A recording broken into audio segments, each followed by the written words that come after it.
Vous, quand vous avez fait vos débuts, vous écriviez des histoires pour les enfants, Pilote et Spirou. Oui. Parce qu'on l'a souvent raconté, vous êtes entré un petit peu par hasard, vous avez envoyé une bande dessinée à Spirou. Une petite histoire déjà Histoire complète, oui. Qui ressemblait donc, qui portait tous les fruits. Non, ça ressemblait pas tellement, non.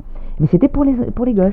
C'était les seuls supports possibles à l'époque. Hein. La grande presse, comme l'Obs actuellement, ne faisait pas de BD.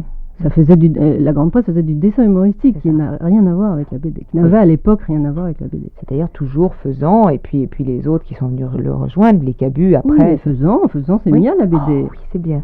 Non, mais Faisan, c'est aussi un génie comme Cabu de savoir concentrer en une photo toute l'actualité du jour. C'est dur. Oui, mais ça, c'est les gens qui font de la presse et c'est une formation et un tour d'esprit complètement différent. Faisan, c'est un vrai journaliste, Cabu aussi. Mais le côté concentration sur un dessin, moi, je ne sais pas du tout faire. Alors, votre originalité à vous, d'abord, c'est d'être une femme dans un monde quand même d'hommes. Vous n'êtes pas très nombreuses. Et ensuite, d'avoir fait pour les adultes ce qui était au départ destiné aux enfants.